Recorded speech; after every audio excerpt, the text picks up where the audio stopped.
Welcome back, everybody, to the Aurora Show, and we're going to do Leo rising today. So, as I said, with Cancer rising, right, it's there's definitely a uniqueness to your ruling archetype being one of the luminaries, right, which is the sun and the moon. I talked about this in the Cancer rising video of the uniqueness of luminaries, right? I think one is that they are the most ancient archetype or ancient archetypes, because we can kind of track the development of astrology, right? But we know that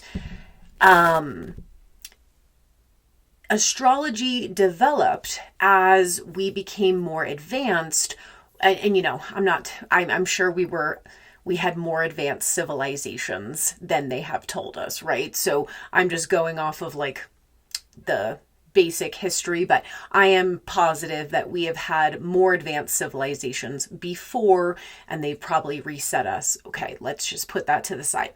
But in kind of the traditional history of tracking astrology, right, it was when they started to develop more advanced techniques, more advanced technology to study the constellations, to study the stars, to discover planets, right, where they could actually see them, track their orbit, etc. The sun and the moon were the original archetypes of astrology, right? Because even if we think about primitive times, right, let's just theoretically, hypothetically say that we were very primitive beings, Stone Age, right? They probably had no way to see planets, right? They might have seen them in the sky, but not really understood what they were. But they could always see the sun and the moon. Okay. The sun is what creates the change of seasons, right? The movement of the sun is what creates daylight and a full day, right? A solar calendar, if you will. And the moon was one way that they would also track the seasons and track time in general, right? The phases of the moon, right, etc. We get phrases like a fortnight, right? A fortnight was 2 weeks. They could see that a new moon was transitioning to a full moon and a full moon was transitioning to a new moon. So the luminaries were the most ancient archetypes because we could always see the sun and the moon. And that was the main way that we moved with time and seasons, etc. So that's what makes the luminaries, I think, a little bit unique in terms of being a ruling archetype. It's a more ancient archetype. And two, that the luminaries are the only planets that we do not consider going retrograde. Okay, they never have a retrograde cycle, right? They also move the fastest. So I think this is what gives them, and I talked a little bit in the Cancer rising video, as I do with all the archetypes, there are shadows to these archetypes. Like, we can't just romanticize that every archetype is great. They all have their gifts, right? They all have their brilliance. They also are all going through an evolution. But we have to understand the shadows of these archetypes so that we can evolve them, right? Which makes space for new archetypes. So the shadow of the luminary archetypes, as I mentioned, is kind of because they are the most ancient. I think they can carry the most programming, right? The longer that they've been in the human consciousness, the more programming involved, the more conditioning involved. Also, because the luminaries don't go retrograde, as I said, I do believe retrogrades are kind of a sacred time. There's a lot of inner reflection during retrogrades, okay? Anywhere from the Mercury retrogrades to Pluto retrogrades, right?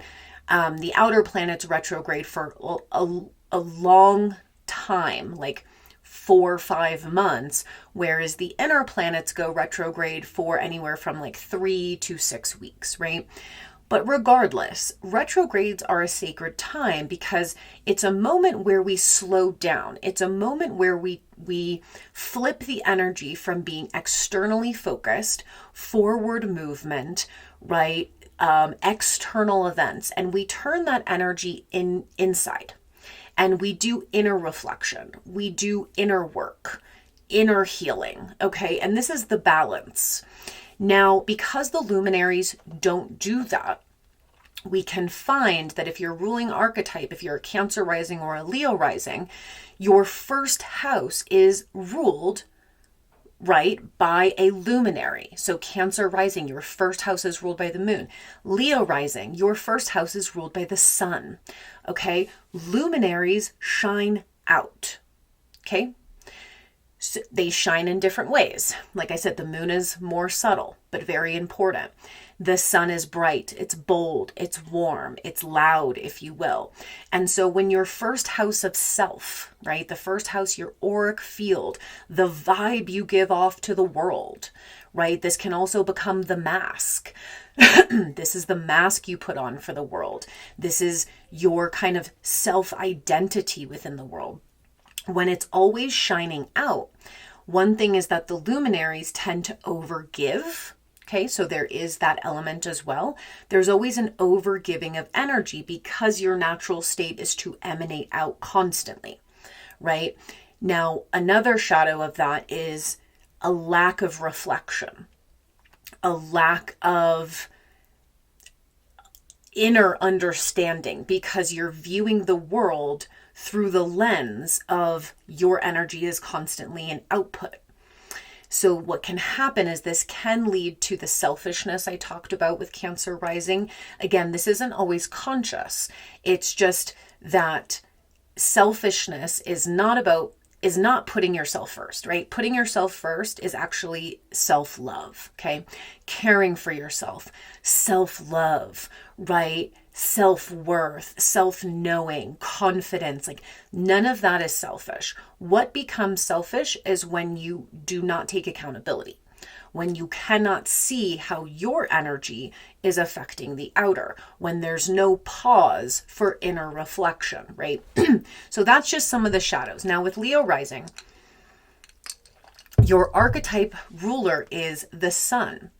And so this is going to take me back. I like to kind of sometimes compare some of these ruling archetypes because you will see similarities.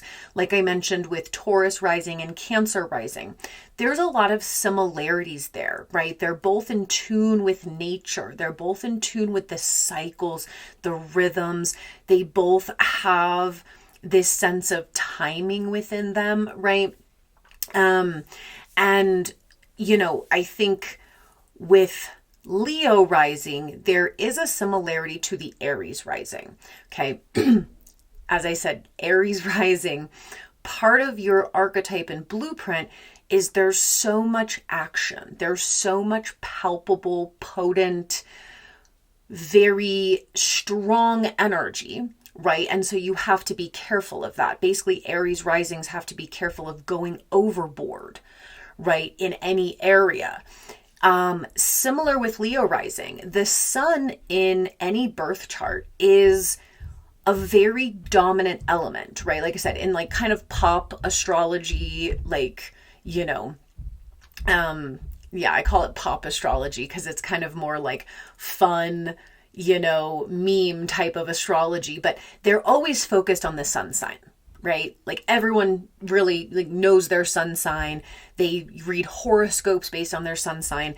But in true astrology, the sun is just one aspect of your entire blueprint. But I will say it is a dominant part of the blueprint, right? The sun is your natural state of emanation.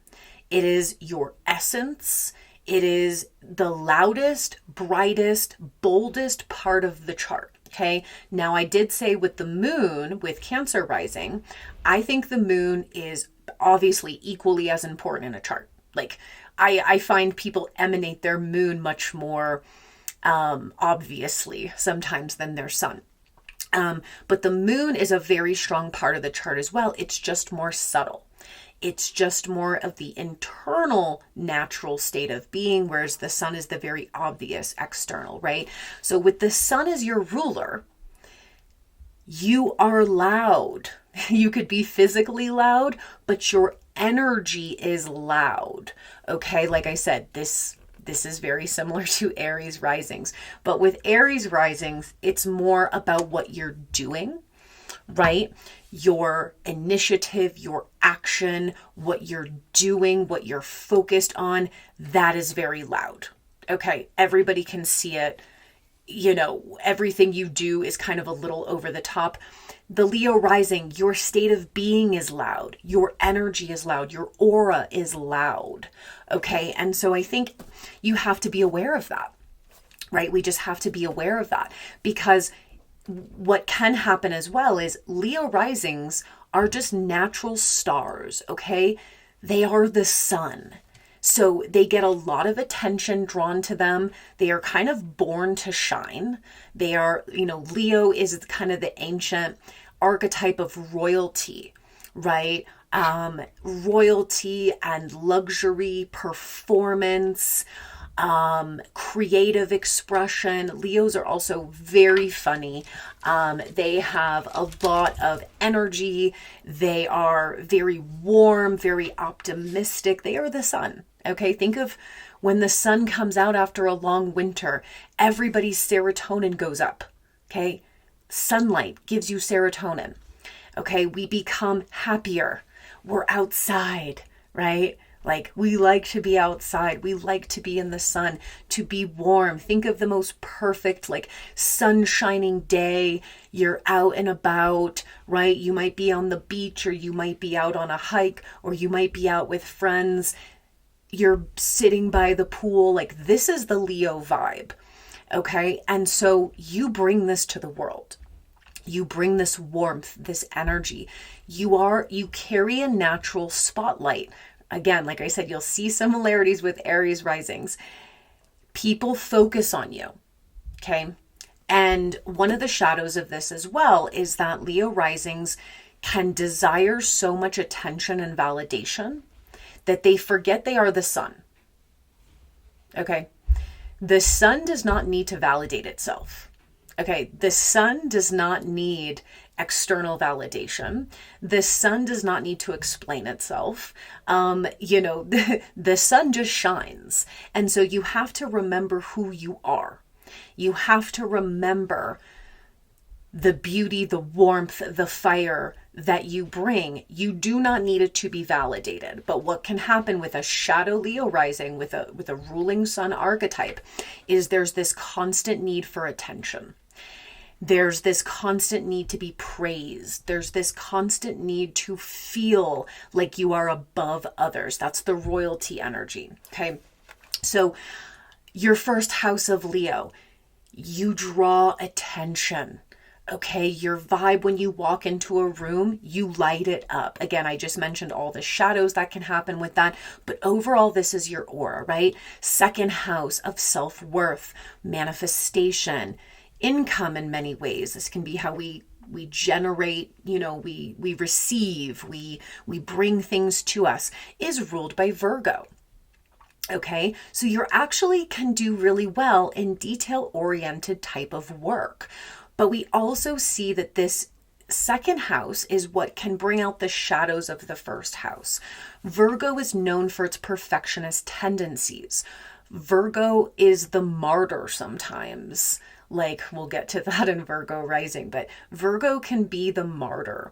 And so this can turn into negative self-talk, not feeling good enough, and in a constant need, right? Virgo kind of shares this. There's a constant need to be of service to others. Virgo derives its self-worth from being helpful and useful. Okay. Virgo's all about the usefulness of things, right? This is why Virgo is a fixer. This is why Virgo's a perfectionist, because they focus on, is something efficient? Is it useful? Is it practical? Is it actually working? Okay, so what happens is if your self-worth is low, and let's say it is derived from outside validation or praise, etc., right? That second house Virgo, you can have a lot of insecurity, a lot of negative self-talk, where you think you're not good enough, you're critiquing yourself. So you've got to heal that second house and really utilize it for the fact of the more kind of in tune you are with your body, that's very helpful with Virgo second house, and that your self-worth is not dependent on how useful you are, okay? But you do have a way of being in great service to others, okay? And with the Virgo element, like I said, anything that's detail oriented, whether that be that you have a real eye for detail, whether it's writing, editing, whether you are helpful in helping other people fix certain things, right? You can guide other people through how to gain their own self-love, their own self-confidence, right? You can kind of be that, what's the word? Self-help, if you will. Okay, but that second house, you have to make sure the self-worth is not going into criticism of self and insecurity, etc. Now, your third house of communication, right, and your expression, how you think, is Libra. Okay, this is why Leo risings are so loved. Third house also being how you socialize, right? Your local community. In Libra, you love socializing. Like Libra and Leo are two peas in a pod, okay? Leo might want to be the star of the show. Libra, not necessarily. Libra doesn't really like too much attention, but they are great socializers, okay? So the way you speak is beautiful. People love to talk to you. You bring this sense of like calmness and balance and harmony, and you have a way of communicating that is balanced, right? Like Libra loves to just kind of not be too extreme with anything, which does kind of balance out the Leo rising, which can go into extremes, right? But in general, like you have a beautiful way of connecting with others, okay? You have a beautiful way of speaking and sharing and socializing. You will have a lot of friends. You will have a lot of people that gravitate to you. Again, we will see the theme here because one of the shadows of Libra is people pleasing. So what you have to also recognize is you cannot try to always please people with your words. Okay. You can't please everyone all the time. Okay. I saw this great meme recently that was like, don't be a people pleaser because people are never pleased. And it's like, ain't that the truth, right? And again, this feeds from the second house of Virgo. Right? If you feel like your only usefulness is when you're constantly giving out, you're constantly helping others, you're constantly making them feel comfortable, and you're people pleasing, this is going to affect your self-worth. This is going to dim your aura. Okay, so yes, Libra's beautiful. It's balanced. It loves diplomacy and tact, right? We don't need to be like aggressive or over the top or too blunt, but you also can't sugarcoat things. You can't make people feel good all the time. Sometimes the sun does make people feel good, right? But the sun also shines light on places that were dark. Okay, and you have to get comfortable with that, right? You have to get comfortable with not everyone liking what you say. You have to get comfortable with not everyone liking you. And that is perfectly fine. The sun does not need to explain itself, okay? Now your fourth house, remember, angular house, your home, your childhood, your lineage, your sense of safety, your inner self is ruled by Scorpio. So this is what gives Leo risings this intensity. Okay, so your childhood could have gone one of two ways, right? We always say with every fourth house, it can go one of two ways. It could be the shadow state heavily, or there could be the gift state in that. Scorpio fourth house. Scorpio is deep, very psychological, and Scorpio dives into the realms of things that are very uncomfortable.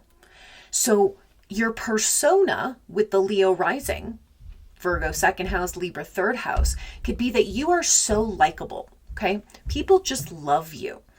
You have the aura of the sun, okay? People love to talk to you. They love to listen to you. They love to interact with you. They love to be around you.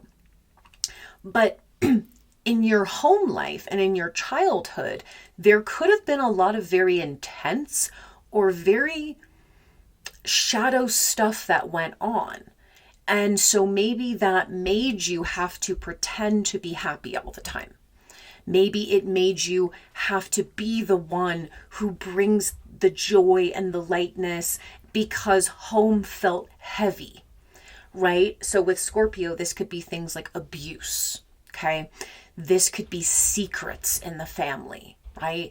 This could be betrayals that went on in the family. This could be sometimes addiction shows up with Scorpio fourth house.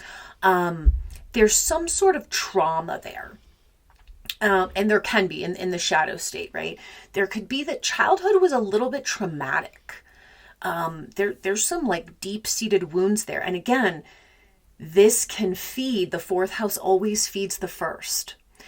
Because Scorpio also has a lot of trouble trusting people. And that's for a reason. Because they learn through life that when they open up, when they are vulnerable, when they deeply love someone or something, they're very sensitive to the energy of loss. Because Scorpio merges with anything it loves. And so when it experiences loss, right, whether that's a breakup or a divorce or a death or losing all your money or whatever it may be, it destroys them. It's like they've lost a part of themselves. And so they struggle to trust in general because they feel things so deeply that the idea of loss or pain or another betrayal is so painful to them that they wall off. So you could have developed some trust issues in childhood. It could be very hard for you to really show people your inner self, which is Scorpio. That you do feel things very, very deeply. That you can also be extremely psychic and intuitive, right? Scorpio picks up on things that nobody else picks up on. They see the things that nobody else sees. And this is their intensity. They're like a probe. Okay, so in childhood, you could have had to learn to be very hypervigilant. Again, there can be a trauma from childhood. Now, in the light state, there was an intensity at home. Maybe there was just you experienced death very early or loss very early, or your family had a lot of trauma. Your family had a lot of wounds, and you were kind of the healer in that sense, and that really developed your gifts and skills. There could be a very tight-knit family, right? Because Scorpio merges. Whatever your experience was, the fourth house develops the inner self. So your inner self is very intense. Your inner self is very deep. And that feeds into the first house. So sometimes if we can't cope with what goes on internally, sometimes the Leo rising will just turn on the persona. Happiness, joy, everything's good. Libra third house. Again, you'll see the similarities with Cancer rising, who has the Libra fourth house. Home could have felt like, everyone's pretending everything's okay, but I'm feeling all this stuff. It's kind of the same thing. So you have to make sure you're not pretending everything's okay when it's not. And that your inner self is so powerful. You are a healer. You can deal with some heavy stuff. You know the alchemical process of the reason the sun can shine, right? For you, your archetype, the reason the sun can shine is because you're dealing with the darkness inside, right? And that makes you extremely powerful, right? Fifth house, your joy, your expression. This is the house of Leo, okay? So this is kind of your bread and butter here, is ruled by Sagittarius. You guys are funny, adventurous. You are smart. You love the philosophy of life. You love adventure. Humor is the name of your game. But what can also happen is, I think with that fourth house, there can be that lack of trust a real discomfort maybe with opening up to people on a deep level, right? Fourth house is your private life. You don't really share your private life with a lot of people. That's really your sacred space. So what can happen sometimes is that fifth house in Sag can be very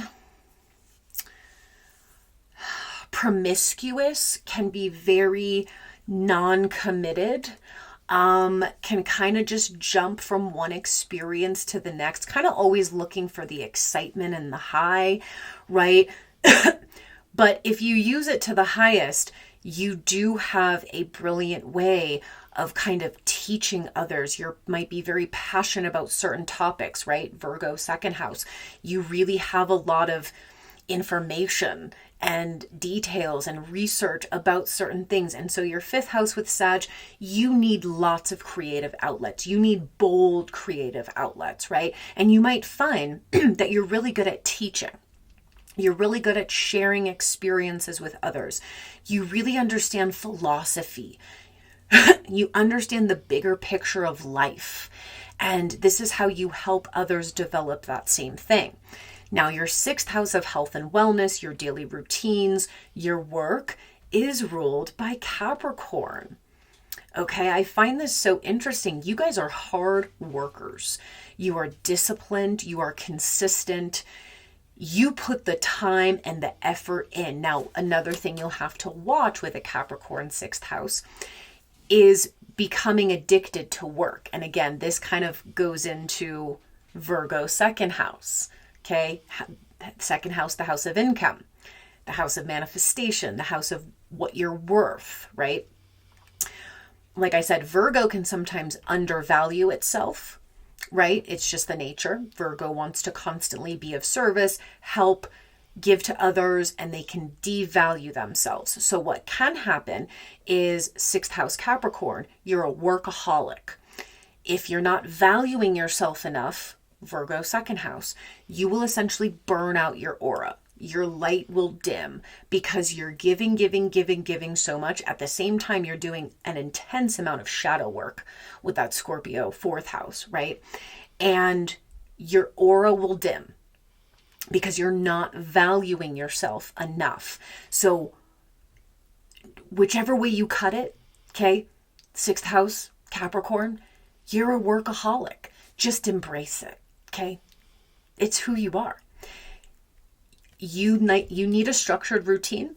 You want to pour your energy into something every day that is going to help build your vision, your legacy, your business, your purpose. You have a really strong sense of purpose. You have a great work ethic. You guys are reliable. You are there. You show up. You do the hard work. You just have to make sure you value yourself, right? And that self-worth, Virgo second house, is integrated and healed, right? The other thing here that you'll have to watch in terms of health and wellness, Capricorn does rule the bones, the joints, the knees, the teeth. So take care of those things, okay? When the body becomes too much work, too much stress, so the fifth house, your joy, your passions, what you love in life, you have to keep that sense of adventure, that sense of humor, the laughter, very key for you, right? And so that will help ease the stress of the sixth house. If you do notice that you're having pain in those areas, that just means there's not enough joy, right? The bones are hurting, the knees are hurting. That's too much stress on the body. Issues with the teeth and jaw. This means the stress of the body has gotten to the point where it's traveled to the teeth. So make sure you take care of those things. Now, this is where it gets interesting, okay? Again, I love the angular houses for these examples. Seventh house, your relationship to the world, how others see you. The irony here, and I've said this with all the rising signs, right? The irony here is that your rising sign is like your aura.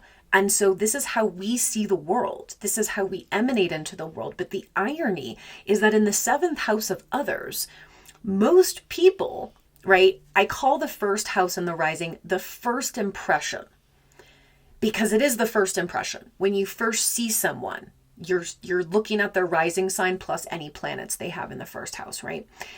When you first interact with someone, you are picking up on the rising sign. When you develop relationships, partnerships, etc., when you really work with someone over time, the other, right? The other people are actually viewing you through the 7th house lens. You will come off in the 7th house, whatever that sign is. This is how you appear and come off to others when they've known you for a long time, right? And so this is kind of the joke and the irony. Now, the 7th house is also called the house of open enemies. I haven't mentioned this in the videos, but because the 7th house is where we invite others in, right? And so sometimes we can learn a lot from our 7th house because this is how we're coming off to people. Okay, this is how other people are relating to us. And so what can happen is if we are totally unconscious of the 7th house, we don't understand how we're coming off, how we're actually showing up in these relatings to others and relatings to the world. We're just seeing ourselves through the first house lens. We attract open enemies. And typically an open enemy, to me, spiritually, there's no such thing as enemies, right? Everything is a mirror. So the 7th house is a mirror. You will constantly attract people and relationships and outward experiences that are trying to show you that 7th house. Okay. So, with Leo rising, your 7th house is ruled by Aquarius. So even though you like to be the star of the show, you are so likable, you're so loving, you are totally a healer in so many ways. You are the rock for many people.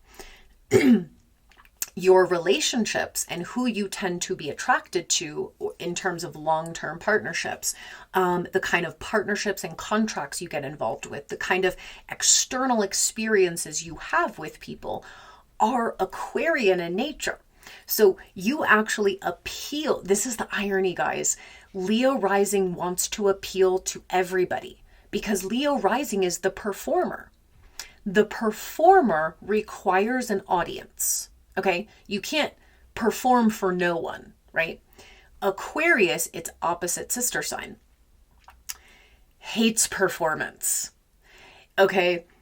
Like, if Leo rising is the blockbuster film, right? The blockbuster film with the hottest actors and actresses starring in it, Aquarius is the indie film with actors and actresses that no one's ever heard of, okay? And it's a grunge, underground indie film that comes out at Sundance Festival and kind of creates an underground fan base, right?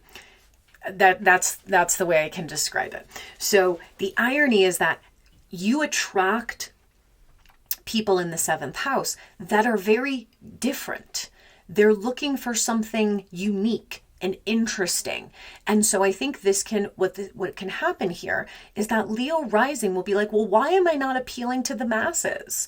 Why does everyone not love me? Because your 7th house is Aquarius. Right? Aquarius doesn't want to appeal to everybody because they think if you do, if everyone loves you, then you're obviously not being authentic. Then you're obviously not doing anything that is interesting. You're not doing anything that's kind of going against the grain. You're not pushing the needle in any way. You're not breaking the mold. You're not a revolutionary. You're basic, if you will, right? And so Leo risings can take this really personal, like, why is everyone not loving me? You're not meant to be loved by everyone. In fact, the irony is going to be Aquarius risings who think that they're so cool and niche and you know, not normal, have a 7th house of Leo where everybody's giving them the attention that they apparently don't want, right? So in your 7th house of relationships, you might find that you often attract people that are a little bit more detached, right? Aquarius is detached. They're looking more for friendship, commonality. They're looking for people that they share values with, that they have something in common with, right? And they're very unique people. Like Aquariuses love to do something that is not mainstream, that's outside the box. So you attract people that are like that, right? And so your relationships might be very quirky, very non-traditional, right? And again, you also have to realize that in that seventh house of Aquarius, you are coming off to people in an Aquarian way, right? They're kind of seeing you as like maybe this rebel, or maybe this person who like pushes the envelope a little bit, right? And then you're thinking, I'm just imagining what a Leo rising is thinking with that third house of Libra, of like, no, no, no, I didn't mean it like that. Like, no, don't take that the wrong way. It's like, no, say what you got to say. Okay? Say what you, ruffle some feathers. Okay? This is how you should be doing it. Ruffle some feathers. Use that aura to it. Yes, it draws people in, but that seventh house of Aquarius, you are a true humanitarian. You are giving a voice to the people, right? Aquarius loves the underdog. They love the underdog. So as a Leo rising, you have the ability to bring people to you, to bring the attention, to bring the spotlight, and you are a voice, right? For the underdogs, for the people who don't get the attention, for, you know, the people who have been marginalized, for the weirdos and the black sheep and the ostracized of our society. And that is what people love you for. And that is who gets drawn to you, right? And so what's interesting about this is when I go through the examples of Leo risings, again, I like to do a mix of examples here of, you know, celebrities, where you can see people who are truly embodying their archetype. And then you will see people who are embodying the shadow of their archetype. Okay. Now, one of the things I find interesting in this current moment in time about Leo risings is that you have Pluto in Aquarius. So Pluto is opposing your first house. In Placidus, again, when we look at Placidus charts, Pluto might be in your sixth house right now. Okay. It might be. It might be in your seventh. It might be in your eighth, depending on how your houses are set up. But just, again, archetypally speaking, Pluto in Aquarius is opposing your Leo rising. So let's just say, for argument's sake, right, archetypally speaking, Pluto in Aquarius is in your seventh house. It's activating the seventh house. Leo risings are going to get put under a lot of pressure to be real, to be authentic. What can happen is, again, that performance energy and that Virgo second house, low self-worth, Libra third, that people-pleasing tendency, fourth house of Scorpio, deep hidden shit, right? Very secretive, very like keeping things close to the chest. They've got some shit going on inside. Again, if you don't do the inner shadow work as a Leo rising, your light will dim. You are like the king and queens of shadow work here, okay, with Scorpio fourth house. You are so powerful, but if the shadow work isn't done, you are kind of, think of the sun going black. You're emanating that, right? So Pluto Aquarius seventh house is putting a ton of pressure on that Leo rising, okay, and saying, you got to get real. Okay, the world right now with Pluto in Aquarius, and later this year North Node in Aquarius, it's about the people. It's about humanity. It's not about you being better than everyone, right? We're having a huge Pluto opposition to Leo. So the people who are selfish, the people who think it's all about them, the people who are basically out of touch, right? Because again, Leo can shine so big, they're blinded by their own light, right? They're only seeing their own light. They're not seeing what's going on with everybody else and with the world and having their pulse on the collective consciousness because they're too focused on their own light, right? And this is the real shadow. You'll see this in the celebrity charts. It's about humanity. It's about equality. It's about caring about people, right? And not faking it and not trying to fake being a humanitarian, not faking caring about people. That's something interesting to feel into. Now, your eighth house, right, of that deep kind of ego death, the eighth house of shared resources, intimacy. This is really that inner phoenix energy, right? That is going to be ruled by Pisces. And so your deep inner world, right? The eighth house is where we unpack. It's the house of Scorpio. It's where we unpack what has wounded us. It's where we unpack our fears, our addictions, our obsessions, our attachments. It's where we unpack all that. This is also where we merge with others on a very intimate level, right? We share our most intimate selves with others. We share our traumas. We also have this power within us of like, we can overcome anything in the eighth house, or we can let it consume us. But when we do overcome it, that becomes one of our greatest potencies. It becomes one of our greatest healing abilities, right? Pisces eighth house, you might be not really understand the depth of your own psyche, right? Pisces can create a fog. So again, this is why I say with Leo risings, you have a huge responsibility being a luminary, being ruled by the sun. What you emanate out into the world matters. We all have a huge responsibility depending on our archetype, right? You have a responsibility to shine the right energy, right? And so with eighth house Pisces, there can be some like delusion or confusion about what's really going on in here. Again, Scorpio fourth house, right?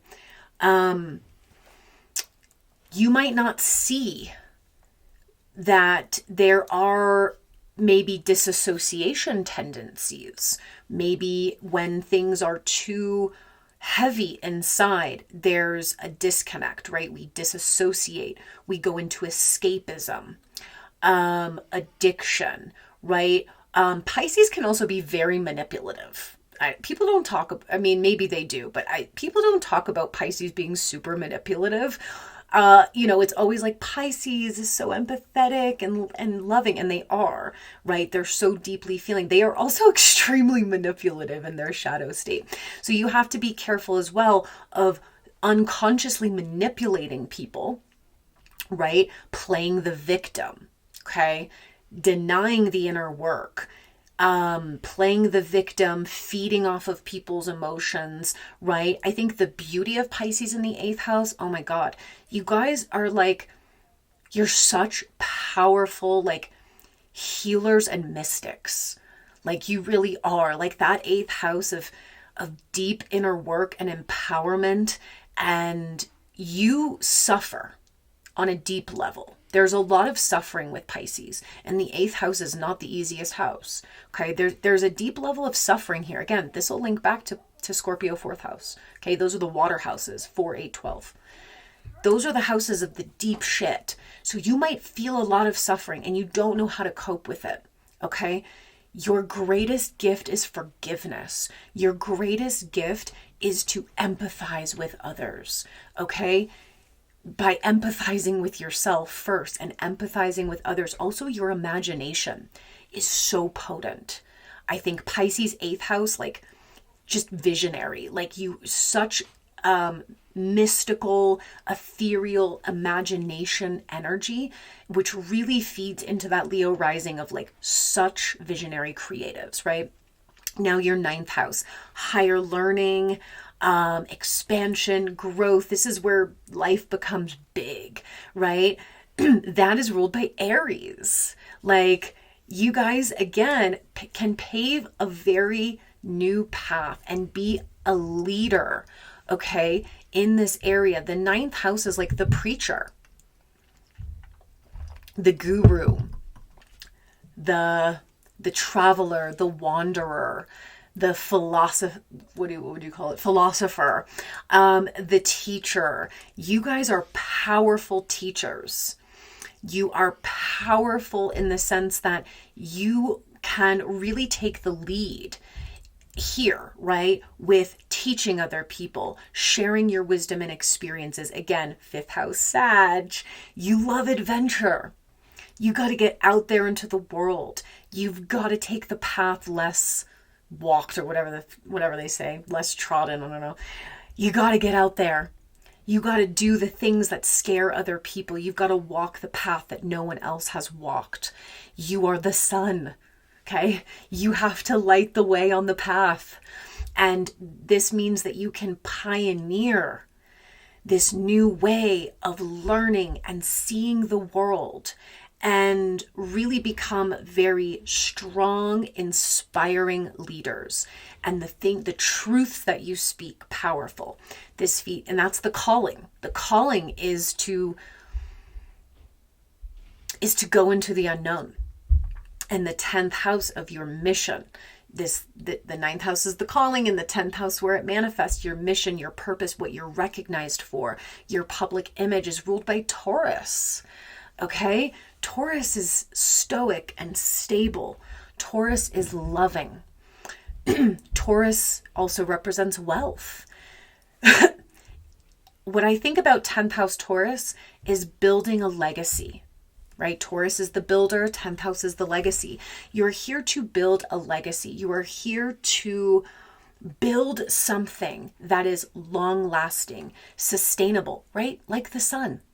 The sun is sustainable. Well, they say, so, oh, the sun's going to burn out. We're going to go into darkness in 20 million years. Yeah, whatever. The sun is sustainable, okay? The sun is reliable. The sun is always there, okay? You are seen as being this pillar. And, this also means you can be very monetarily successful, okay? Taurus just has that knack. You put the work in, you've earned it. But you can definitely be someone who generates a lot of money, and really builds a legacy that is sustainable and lasts. 11th house, Gemini.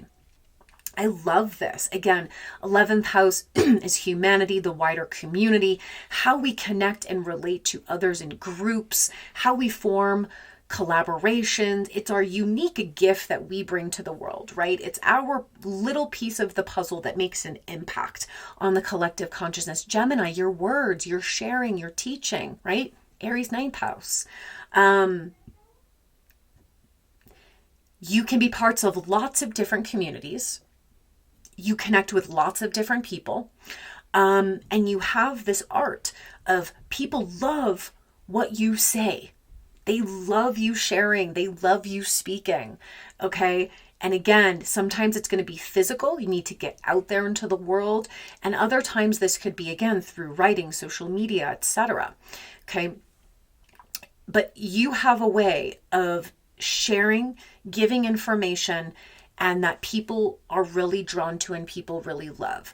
Now, again, one of the shadows here, and this links to Libra 3rd house, and kind of into the Aries 9th house. Okay, Aries 9th house, you are going to piss people off. Period. End of story. Okay, that's why I said get comfortable with not being liked. 7th house Aquarius, you only need to be liked by the right people. Okay, by the people who recognizes real, right? You want to be seen and recognized by the real ones. Those are your true, authentic connections. Okay, 9th house Aries. The truths you speak are going to piss people off. Be okay with that. 3rd house Libra, don't try to sugarcoat it. Now, you are still going to be always a beautiful speaker, a beautiful sharer. People just naturally gravitate to Libra 3rd house. It's a feel good, like talking to your best friend kind of vibe. 11th house Gemini. You're funny, you're witty, you have a way of sharing that people are very, very interested in and drawn to. They enjoy listening to your voice. Don't try to craft your words based on what people will like. Okay, it has to be authentic. And also realizing with Gemini 11th house is there is a responsibility again of what you put out there, because Gemini 11th house, it's heard by everybody, right? This is like the house of the masses. So this is where the shadow work becomes really important, because when the shadow work is done, you speak in a totally cohesive way.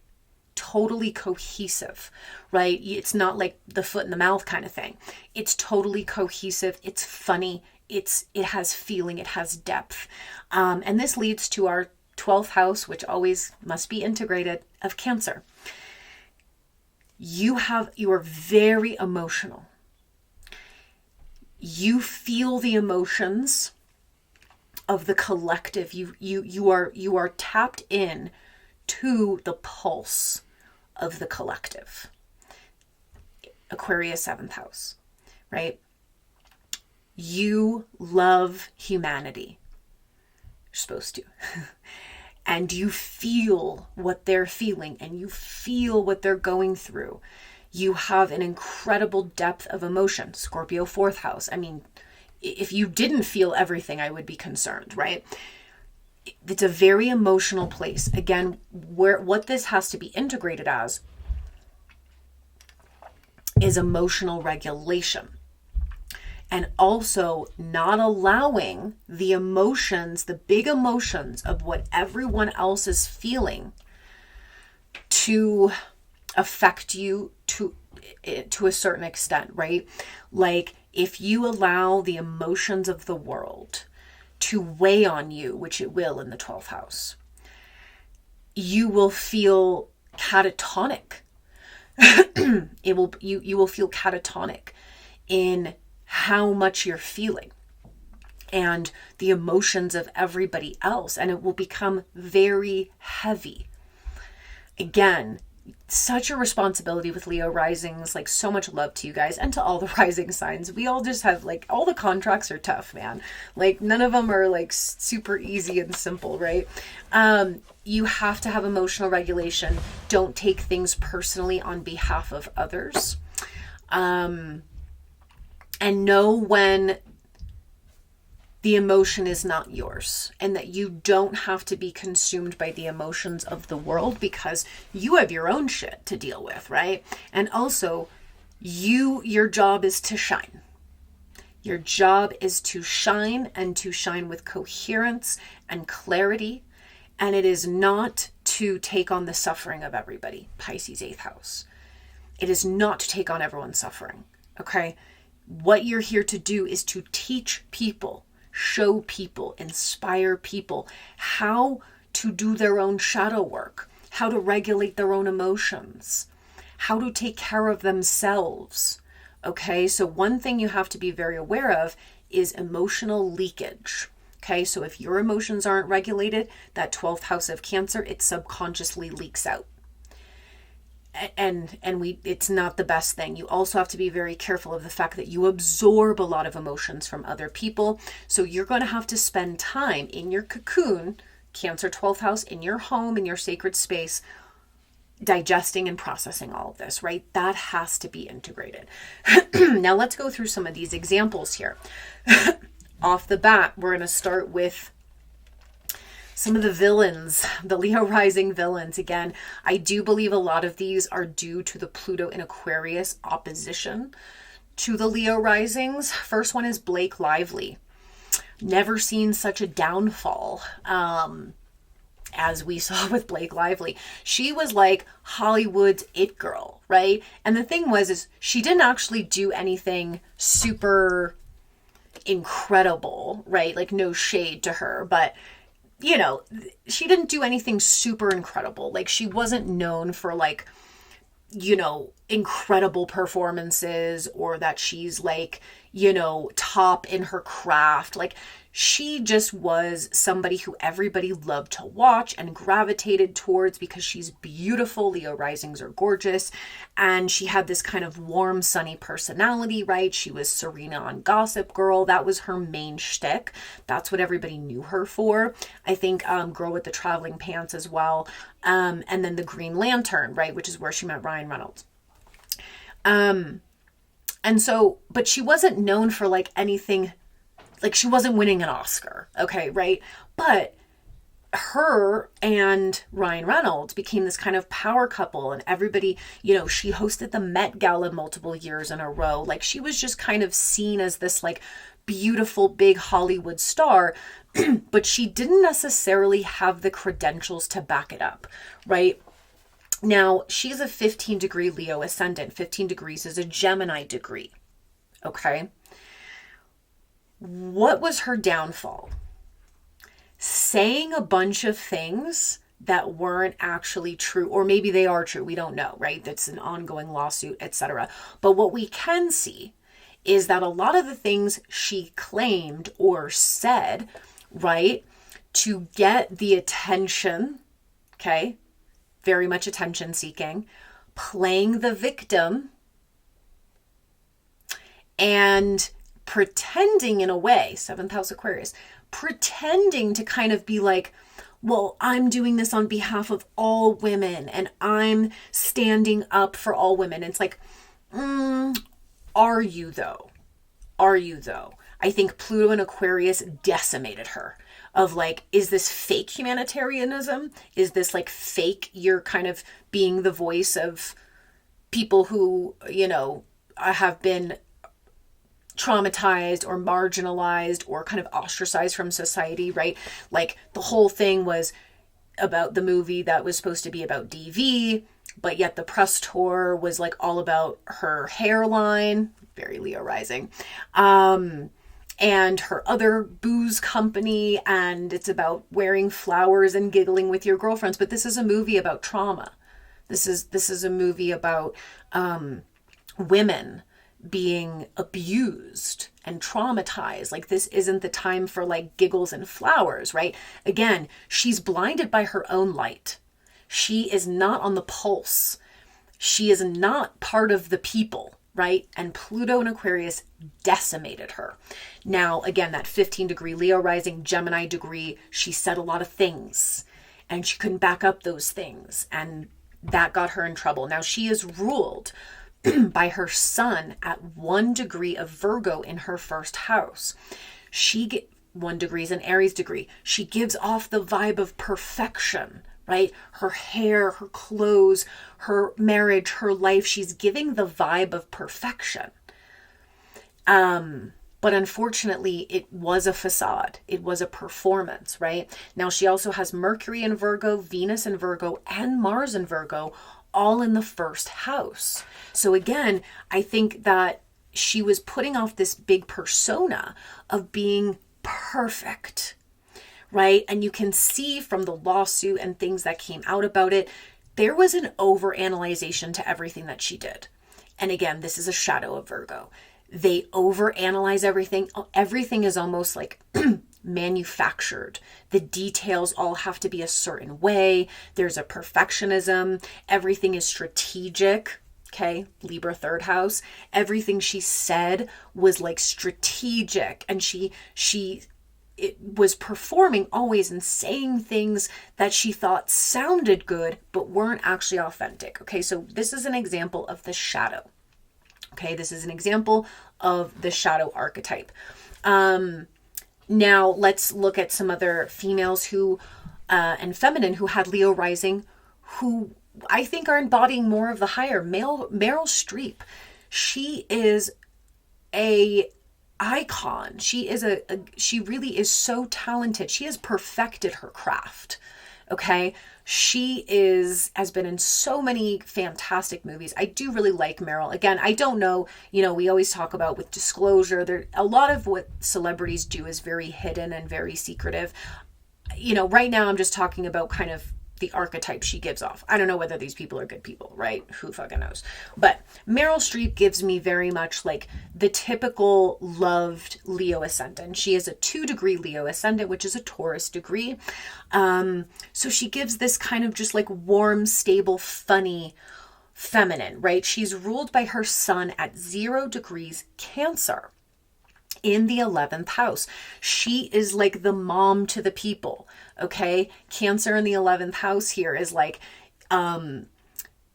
people gravitate to her because she gives these like loving, nurturing vibes. Like, look at all the roles that she's played, right? We love her. She gets emotionally involved with the characters. People gravitate towards her. They feel like they know her. And many people who have worked with her have said she's very much like the mom on set. Okay, so she has also Mercury and Gemini in the 11th house, right? She's known for her roles, for her speaking. Mars also in Gemini in the 11th house. She likes to do lots of different things. Uranus and Cancer in the 11th house. She kind of breaks the mold here for her generation. on the motherly archetype, right? She wasn't sitting at home baking bread. She built a very sustainable, long-lasting career here. Now let's also look at Marilyn Monroe, another Leo ascendant, 13-degree Leo ascendant, which is an Aries degree. I mean, she was a trailblazer in so many ways. Like, she will always be an icon. She will always be, remember, 10th house Taurus. These people have the ability to build a legacy that transcends them. Okay, a very long-lasting legacy, and Marilyn Monroe did that. She was ruled by her sun at 10 degrees Gemini in the 11th house, right? She was so witty. She was so funny. She was so interesting. That's one thing about Geminis, is they are so interesting, right? She said a lot of things that were very controversial, right? Aries 9th house. Like, she was interesting. She was different. 10-degree Gemini, a Capricorn degree. She worked very, very hard. And in the 11th house, that is the house of the masses. People loved her. People were fascinated by her, interested by her. They wanted her to listen to her. They wanted to see her movies, right? Now, this is what really helped her. She had her moon in Aquarius in the 7th house and her Jupiter in Aquarius in the 7th house. She understood humanity. She was a part of humanity. She didn't try to be above anybody. She didn't try to be better than everybody. She really loved people, okay? But we also see, of course, the kind of tragedies that ensued, right? A lot of relationship troubles, toxic relationships. Again, Scorpio 4th house. I think she was a hopeless romantic, right? Pisces 8th house, kind of like looking for love that was a fairy tale and like transcended time. And I think, that happened with different things. There was a lot of rumors of like, did she have an addiction? Like, we really don't know, but we know definitely that what they claim, right, allegedly, if that she overdosed, that's very Pisces 8th house. It's when the suffering overtakes the vessel. There's too much suffering and they cannot get out of it. So this is the irony of Leo risings. Everybody sees them as these big stars, these like amazing people, and they're so gravitated and fascinated by them. They just seem larger than life, but inside they can suffer a lot. And so we need to give them as much love as they kind of give out, right? Next, let's look at some of the shadows. Prince Charles. 5-degree Leo ascendant. 5 degrees is a Leo degree. Okay. So he's very famous, obviously. He's part of the royal family. So you've got that royal energy. He was kind of born to be in royalty. Now he is ruled by his sun at 22 degrees Scorpio in the 5th house. We know him to be a character of secrets, affairs, betrayals. That's all Scorpio. And in the 5th house, the house of love, right? 7th house is, yes, marriage and partnerships, but the 5th house is the house of love. He was in love with another woman. He could have allegedly been involved with the death of Princess Diana, right? The 22 degrees is the kill or be killed degree. It basically is a master number. So if you don't master it, right? And so we're not saying physically to kill or be killed, but sometimes it does play out like that. But it's basically to master it or it turns on you. So did he master it? Not really. He was known for his affair. He was known for basically like, having this secret love affair, betrayals, all this stuff. 22 degrees Scorpio. He also has his Mars and Sag in the 5th house. He also has Jupiter and Sag in the 5th house. He also has Chiron and Scorpio in the 5th house. So he's got some shit. He's got some shadow work here. He kind of like loves the darkness in a way. I think he went over the top. And there was arrogance, and then there was like control and betrayals and all of these things. And then funny enough, Prince Andrew also is a Leo rising, an 11 degree Leo ascendant, an Aquarius degree. He was supposed to be for the people, okay? His sun, he's ruled by his sun at 0 degrees Pisces in the 8th house. Again, there's an obscurity here. He doesn't, manipulation, okay? 8th house, secrets, lies, corruption, abuse, kind of the taboo sordid things. Sun at 0 degrees Pisces. He literally emanates that.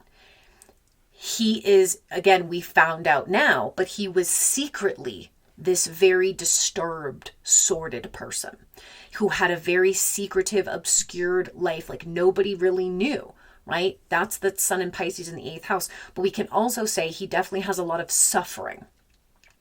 Now he also had Mercury in Pisces in the 8th house. Again, manipulation.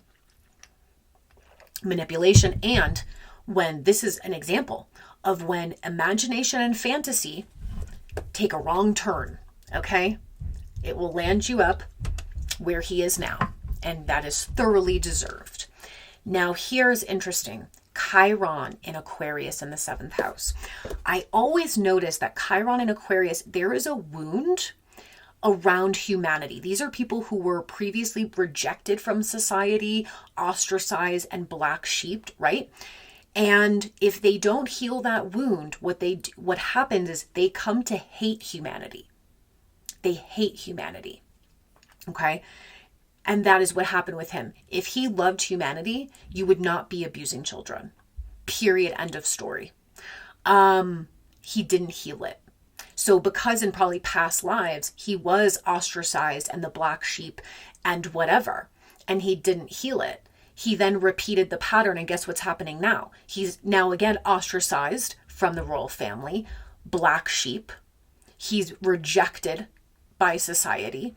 He literally remanifested the Chiron. Again, 11 degree Leo ascendant. He was supposed to be a humanitarian. He was supposed to be there to kind of be for the people. And that failed. Also, we see again with Jupiter and Sagittarius, 5th house. The 5th house is also the house of children. Okay? Just saying. So, Sagittarius is a global sign. Jupiter and Sag. 5th house. Little bit too much promiscuousness. Little bit of global trafficking. Okay? It's just in the astrology, but this is the deep shadows, right? My final one, of course, is Trump, right? He is probably the biggest villain / you either love him or hate him right now.